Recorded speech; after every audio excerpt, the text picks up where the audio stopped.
the more I understand that it really doesn't matter what time you do this for yourself, as long as before you do everything for everybody else, you show up to yourself first.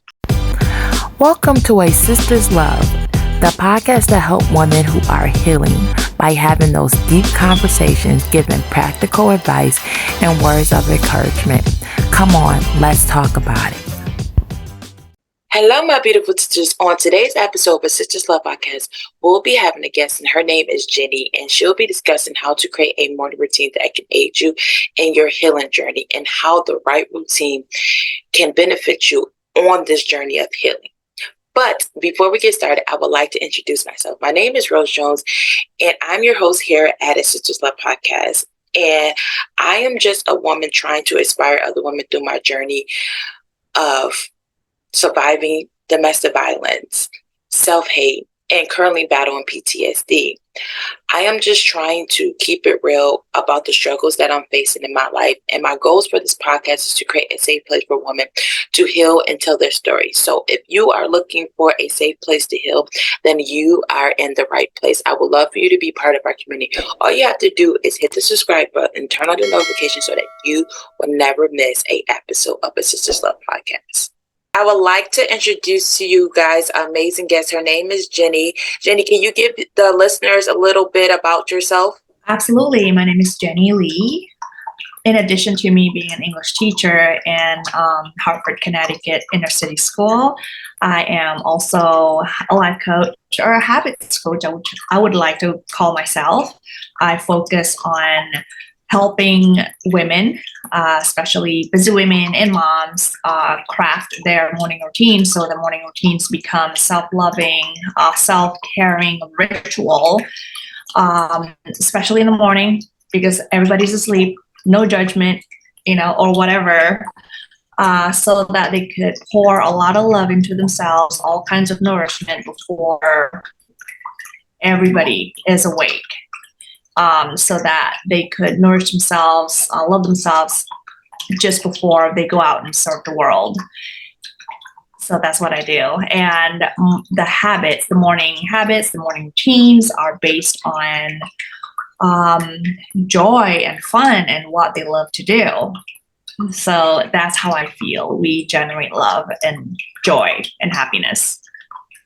What made you get into crafting morning routines? It was all really unexpected. I started because I was just in a really bad place in my life when everything just felt like my life was just not working. I was depressed. I didn't like my job. I hated everything about the world. I hated everything about me, which is really weird looking back because I know that I was in a place, in the US, where everything's like the opposite of where I was before. But I was living in which is Indonesia. But that's like another story. But I was also in a place where I was probably just chemically imbalanced, and I was living in trauma response because of the way I grew up. And that brought me to this place where I felt like I've made so many decisions in my life that were not aligned with who I really am. And so I got to a place where I felt just so tired. I was so tired of all the roles that I had to play, having to be someone that I was not. I guess, that would be another story, and we could definitely talk about that history at some point. But in the middle of that depressive mood, mopiness, I just thought, okay, what would make things better right now? And it was so early in the morning, nobody was home but me. And I got so used to the morning being, I usually just drag myself in the morning. Just like 70% of Americans who hate the mornings. They find it stressful and dreadful, or, identifying themselves as not a morning person. Oh yeah, that used to be me. But thinking about my history, I actually had a pretty serious reason why I hate the morning. It was also because for 12 years, I went to Catholic schools, kindergarten to college. And starting kindergarten to grade school, pretty much middle school, I had to wake up to punishments in Catholic schools because they are still practicing corporal punishment. Oh yeah. And I was never good enough at school. And I was always picked on by the teachers and by bullies because I was just different. And I actually had to hide in the library to just get away from all the torture. Really, it was really torturous to think about it. That would, like, an example is, it's justifiable for a teacher to beat a kid with this big ruler, all over themselves. And the teachers could really not be blamed because, hey, I'm just trying to help out your family, educating your kids. But that's just the way that they operated when I went to school. And so waking up to that in the morning, no way, for years and years and years, right? Being afraid of that, being anxious, and the bed was just like this really safe place to be, and warm. But I had to get up at some point, and on Sundays, when I felt like that would be the day that I could sleep in, I still had to go to church. And so, that energy I brought to my adulthood. Then I got a job as a teacher. I still had to wake up early, and I hated my job, and I still had to go through it. And to my motherhood, when I just wasn't sleeping, right, as a new mother, and I was breastfeeding. And so the mornings were really, really hard, to a point where, it was just affecting my mental health, my emotional health, to a point where I just lost all my friends and I got a divorce because it was just a mess.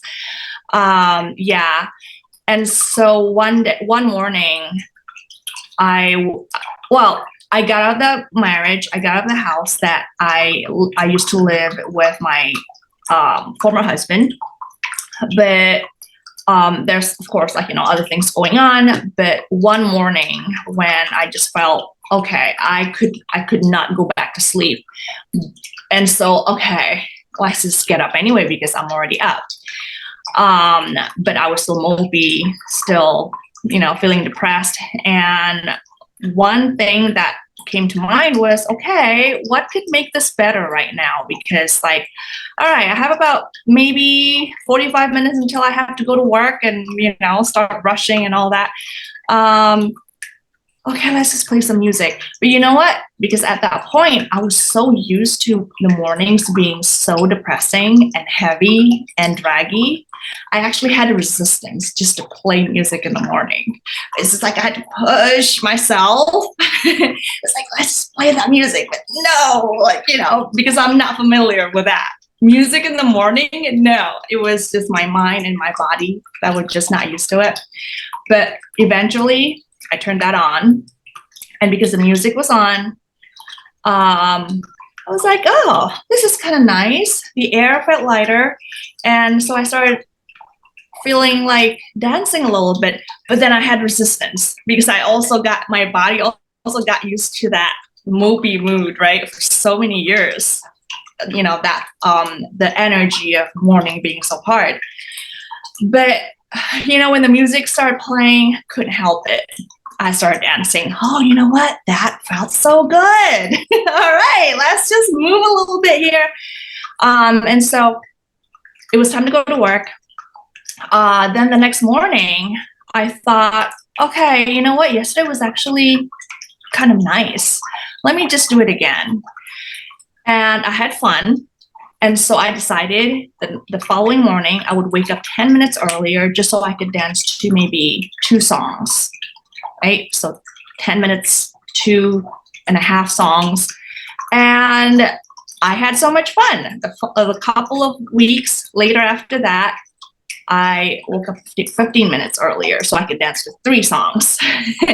And then the following couple of weeks, so probably 3 or 4 weeks, I started thinking, what if I add more variety to it, like some kind of a challenge, like maybe difficult dance moves that I could learn 5 minutes. Then I found the salsa steps that you could learn for like 4 to 5 minutes. Awesome. So that added that, right? And then another challenge, like maybe a push-up challenge, because I couldn't do push-ups before, but I started with like maybe half a push-up. And then, actually, no, it was a quarter. I couldn't even like lift an inch from the ground. So a quarter, right? Maybe 1 month later, I could do half a push-up. Maybe 3 months later, I could do 1 push-up, but it was an accomplishment, right, for me, because I had never been able to do that before.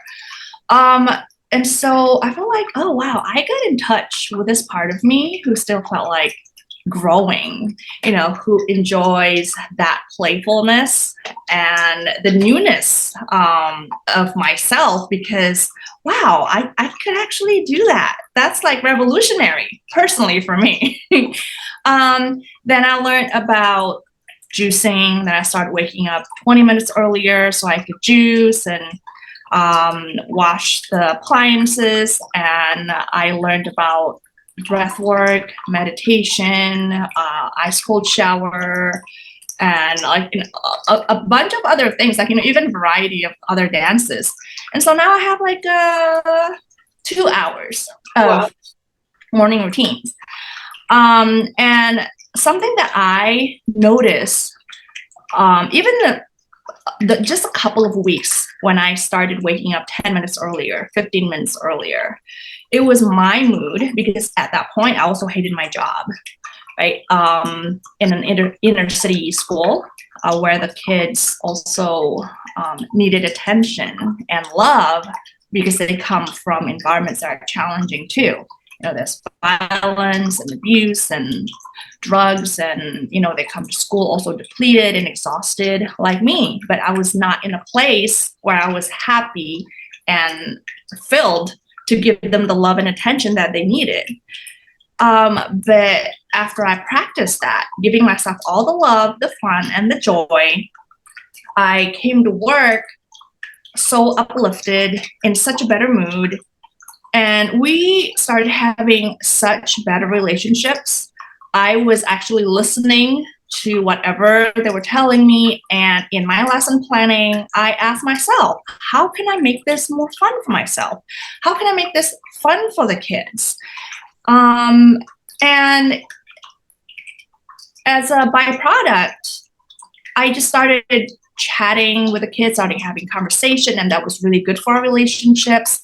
And my work started getting so much easier because it was fun and it was loving, right? And oh wow.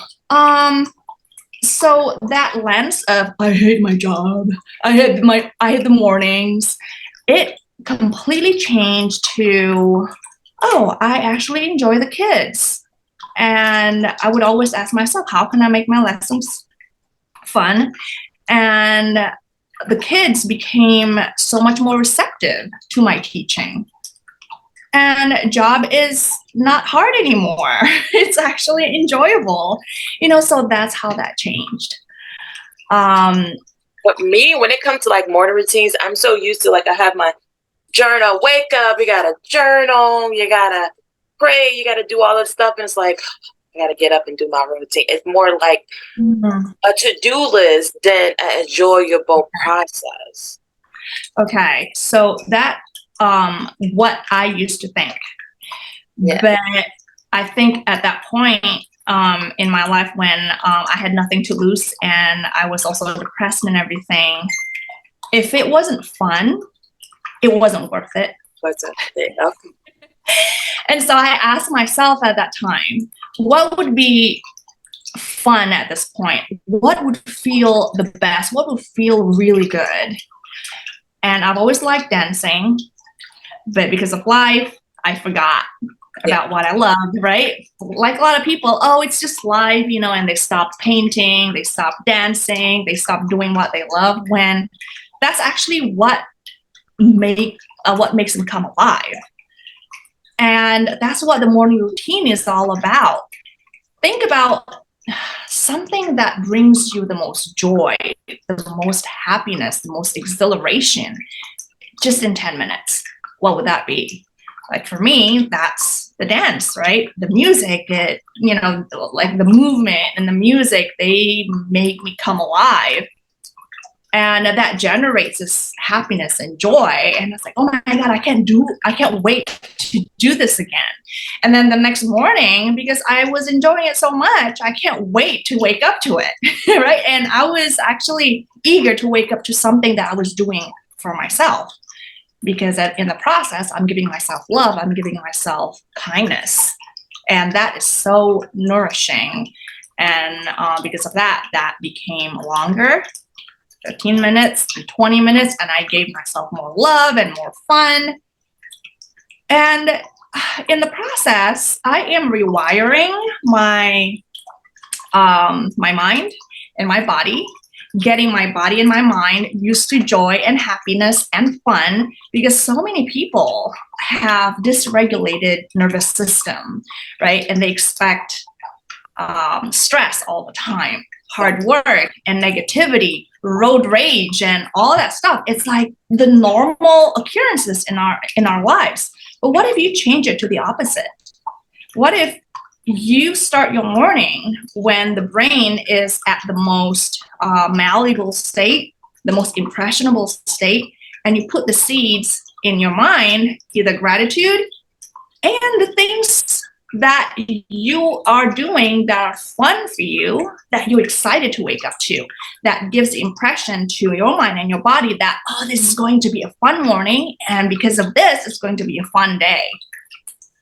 And do that repeatedly on a daily basis, consistently, until your body absorbs that energy, like on a permanent basis. You know what I mean? I know. I understand. I totally agree with that, because at one point, like you said, I used to listen to music and stuff in the morning, but then I have a house and I have kids and stuff like that, and I wake up too early listening to music and stuff like that.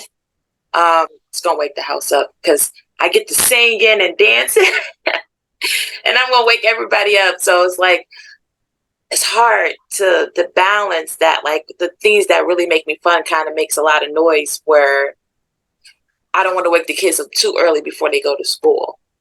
Mm-hmm. So but what if the music, well, I actually play my music pretty low, because I live in an apartment and they're neighbors. So that they're pretty low, but you know it's playing, you know what song is playing. It's a song that you love. And okay, this is how the music beats, and this is how we dance to it. So it doesn't have to be loud, or it doesn't have to be like a big party. It's just something that you're doing for yourself to give yourself that fun and that joy and the exhilaration through the moves and the melody and the beat. You know what I mean? Yeah. Yeah. And it doesn't even have to be dancing. If you like being outside in the nature, maybe a 10-minute walk or biking. Some people like Peloton, they could do that. Or what about maybe a couple of minutes of singing, if that's what you like? Doesn't have to be too loud, or, you know, something that makes you feel home. I think when you're doing it, when, you know, you get into this flow, and you're giving yourself love and fun in the process. No, I definitely agree. Like, cause thinking about morning routines and thinking about my morning routines, like, okay, it's time to wake up. Okay, Mhm. let's do this. Let's do this. Let's do this. Okay, and it doesn't make me feel any motivated or to start the day. It doesn't make me feel more excited about the day. It's like in my mind, I'm like, eventually it'll kick in, and eventually I'll see the benefits of what I'm doing every morning. You know, your morning starts your day, so let's start the day on a positive foot, doing all the positive things. But it still trickled down to like, it's just Yeah. another. But Yeah, if you don't like what you're doing, how is it not negative? You don't want yeah, to wake up to that if that's something that you have to do, yeah, something that you should do, right? Because when you're doing something that you love to do, something that nobody tells you that you have to do it, uh, I don't believe in motivation. I do not like the word motivation because it sounds like some mean coach yelling at me. yeah, I like to be inspired. I want to wake up inspired to do what I love, the dance, right? And maybe, oh, I feel the challenge inspires me because I want to manifest, say, my dream body. So little by little, I'm going to start maybe with the squats or the push-ups, but that's because I'm inspired to do it, not because I should do it. And I probably get some ideas, right, by doing my research and, oh yeah, that looks good. That might feel good. I'm going to try that. If it doesn't feel good, I'm going to change it up a bit and try something that feels good, right? It's all really within your control. And I yeah, think, yeah, that's what this is all about, right? It's like yeah, about healing definitely. and yeah, and something that I also want to emphasize is that the process has been very, very healing for me because I've only been focusing on what gives me joy, and the joy and happiness gives me a lot of inspiration. It opens my heart, and it's when I'm in joy, it's so much easier to be happy. It's so much easier to forgive. It's so much easier to look back to your past and said, maybe because of what happened to me in the past, I'm more appreciative of the joy and happiness that I have now. So it's like pretty much joy, bring joy to the requirements. Like you're required to wake up every day, but the requirement doesn't have to be a negative requirement. It could be a joyful requirement. We're required to go to work. We're required to do all these day-to-day things. But if we can find the joy and bring the joy to those requirements, then we can have a blissful day, pretty much something in that realm, right? Yes, exactly. Especially in this world, right, where people are so conditioned by stress and pressure and expectation, especially women, right? And so at that point, before I started, I was this exhausted mom who wasn't sleeping. And I had all these hats that I had to put on. I was also a teacher, still am, but all right, as a new mother. And then I had to go to work as a teacher, and I would come home and I'd be the homemaker, the cook, the cleaner, and I had to teach my child again, right? And I'm a teacher all over again. And really, all I wanted to do was take a nap. But then I would feel guilty when I take a nap. I felt like such a bad mother, right? Not um, for not fulfilling the expectations that I put on myself. But you know what? I grew up with all of that. Women were expected to be everything. And because that's how my mother grew up too, and that's how she raised us. And so I was conditioned by that kind of expectation and pressure. But all of that was really just from my observation. It's, oh, you're not breaking your to take care of your family. Oh, you're not good enough, right? And so if I wasn't exhausted enough, I was not a good mother, Yeah. you know. It was it was a destructive mindset. And of course, consciously, I knew that it was ridiculous, but subconsciously, and I'm sure a lot of women have that under, like, the unconscious story kind of running. Yeah. And that's how they live their lives. Because, like, when you ask them, you need to take care of yourself. And it'd be like the reasons, the excuses would be, I don't have time, I don't have the money. But the thing is, if you're a woman and a mother and with a job or a business, you have no excuse not to make your well-being a priority, because you are the asset, you're the glue. Without you, none of these things are, even possible. Yeah, exactly. Right? The children, the family, the business, the work, and your work, right? Women are the soil of earth. When you don't take care of the soil and the soil is dry, nothing can grow out of it. But when you prioritize the well-being of the soil, you fertilize it first, you give it much love and attention, that's how it grows trees that bears fruit for everybody else to be nourished. Keep that in mind.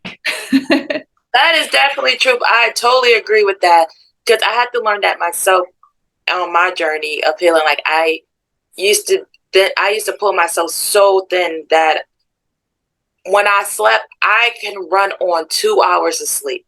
I can run on 2 hours of sleep. Yeah. And I can stay up one time I was up for 72 hours.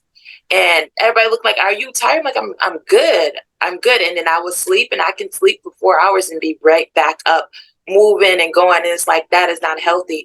But somehow I conditioned myself to actually function on less than 3 hours of sleep.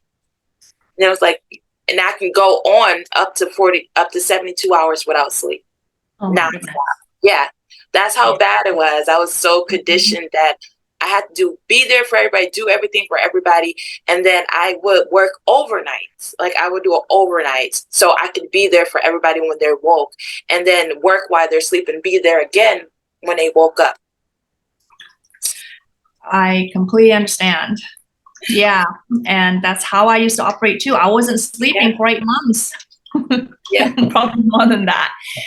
And it kind of continued. And so, yeah, you understand how important it is, right? In order for you to operate with love and give from a place of plenty instead of fruitful and nourishing, you have to nourish yourselves first.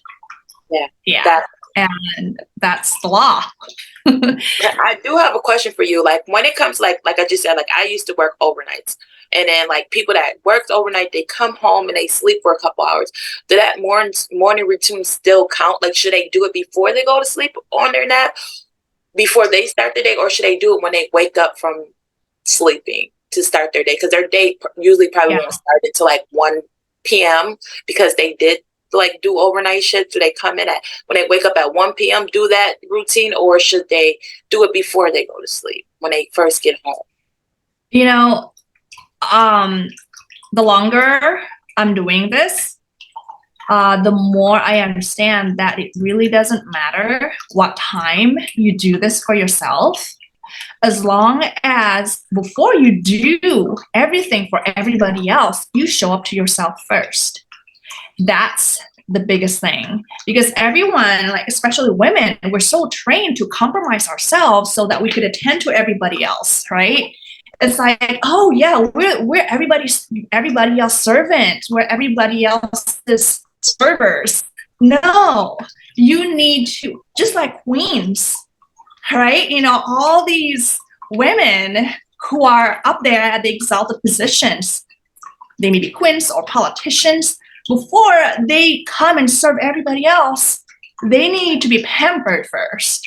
They need to be attended to first. It doesn't matter what time of the day. I mean, I choose the morning. It is because when you just wake up, scientifically speaking, your brain is in between the waves of delta when you're in deep sleep. That's delta. And then theta wave. That's when you wake up and you're groggy, and that's what is called the hypnotic state. And so whatever you put in your brain during that time, when you just wake up, that's the hypnotic state. So that would be the seeds that grows throughout the day. And so when you just wake up and you're groggy, when the first thing that comes to your mind is, oh, I'm going to do something fun for myself. I'm going to take care of myself and I'm going to pamper myself. It's going to be fun. Those are powerful seeds. That's the intention that you set for the day, right? The opposite is true. When you wake up first thing in the morning and you remember the problems from yesterday, or, you know, thinking that, oh, it's going to be such a, it's going to be such a drag, like, you know, and you start complaining.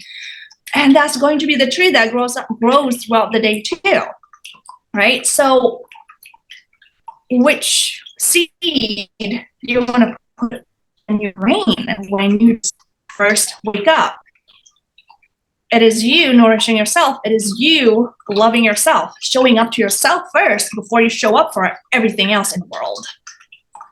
Gotcha. So that makes answer sense. your question. That totally makes sense. Well, before we end this episode, is there any advice or suggestions that you would like to give the listeners before we end? Yeah, this is something recently that came to mind.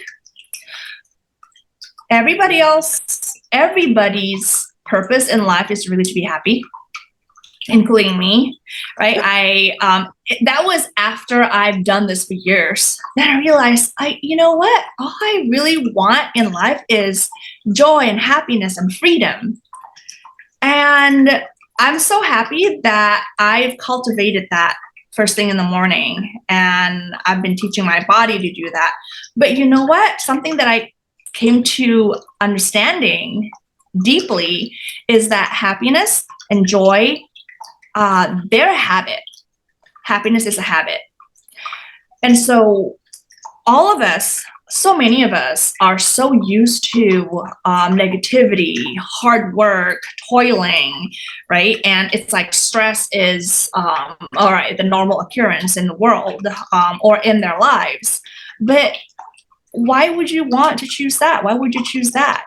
Choose happy, right? Definitely. Yeah, but then in order for you to be happy, in order for you to choose that too, when you decide you want to be happy, you need to recondition your body. You need to recondition your mind to go to that direction of joy and happiness. So the cortisol, which is stress hormone, which is, you know, in a lot of so many people, including me, it needs to be reconditioned. Like your body needs to be rewired and reconditioned to get accustomed to happy hormones like dopamine, endorphins, and, you know, all those happy hormones by doing the things that you love, doing the things that you find the most fun.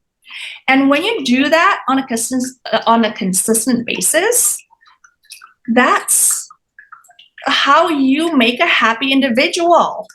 So that's a habit, right? It starts with 10 minutes a day. And make sure that you love it. Make sure that you find fun in it. Then when you find it so joyful, you would want to extend it. It gives the impression, it's teaching your body to be happy, right? And make it longer and longer until your body understands that happiness needs to be the way, not stress, not the toiling, you know, not the depression. So start small, make it easy, make it simple, make it fun. I totally agree with that, because a lot of people think that happiness is earned, not a choice. Like, I have to earn happiness. I have to do this, this, and this, and this, and this to get happiness, where that is not true. Happiness is just a choice. You could choose to deal with negative thoughts, or you could choose to focus on the positive things. So it's your choice it's your choice to choose what direction you go to. You don't have to earn it. You don't have to do anything to get that happiness, but choose it.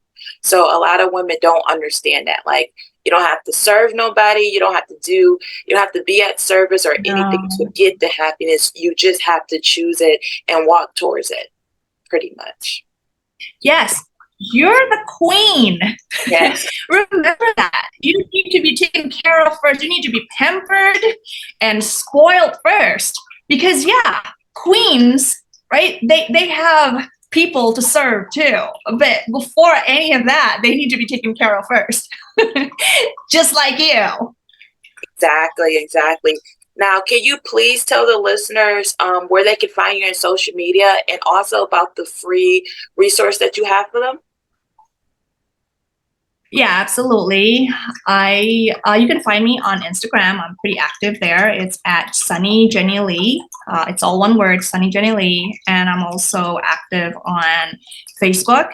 If you want to check out my work, I will give you all the links for your show notes, right? Yeah. And another free resource that I'd be very, very happy to give you is a connection with me.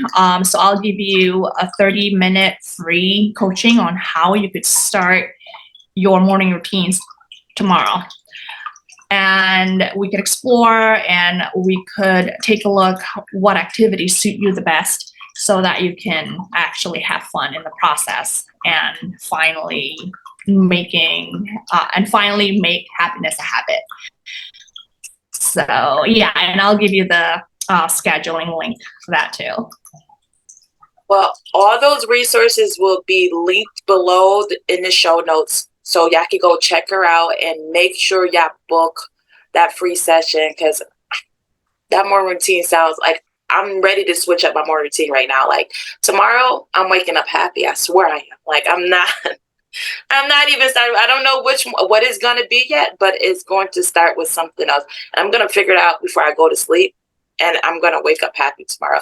I'm not journaling because I don't like that. So it's going to be something exciting. Wake up happy. Yes, waking up happy. Exactly. Yes. And another piece that I think is important to give to a lot of women and mothers especially, it's so important that when we're happy, when we're nourished and loving, because we've taken care of ourselves first, right? And because of that, we're providing a healthy environment to raise our children in. Yeah. And that energy, that happiness, nourishing energies that we pass on to our children, they're going to pass it on to the next generation. Because I remember the way that I was raised and my mom was exhausted, right? And she had that unconscious story running in her. And that was just not good for me and my sibling at that point, because it caused a lot of trauma, a lot of negativity. And well, later on, I carried that throughout my life and I was living in this, trauma response kind of life. And that was not healthy. And it stops with me right now because I want my child to live in a positive environment. And I want my child's children to live in a happy environment because, he is the one who's going to pass on that positive energy that he gets from me, that your children get from you, right? So that's the bigger picture. It definitely is. And I totally agree because when, like you said, we are the soil. So if we nurture the soil, we'll bear better fruit. So the fruit that we have is good now, but if you join with happiness and joy and fulfillment, that fruit will be big, luxurious, and it can last for years and years and years and years. So generations. That is awesome. Well, thank you again for being a guest on the podcast. And you guys don't forget to check her out. All her links and everything will be below. Thank you for having me. You're welcome. Well, that's it for this episode of a Sisters Love Podcast. But before we go, I would love to invite you to our exclusive free support group just for our podcast listeners. This group has exclusive resources. It has the support that you need and the guidance that you need during your healing journey. And you'll also get to meet some of these amazing guests that you get to hear on this podcast inside the group. This group is for any woman who is looking for a safe place to heal during her healing journey. So if you want to join this group, all you have to do is subscribe to our mailing list. You can do that by clicking the link below in the show notes that says a Sisters Love support group. And remember, this group is a judge-free zone, so you don't have to worry about being judged, only love. So take action now and get into the support group right now, because I know you need the support and the love in this healing journey, and I want to be a resource to you. Well, that's it. Till next episode, love and support from your sister Love, Rose.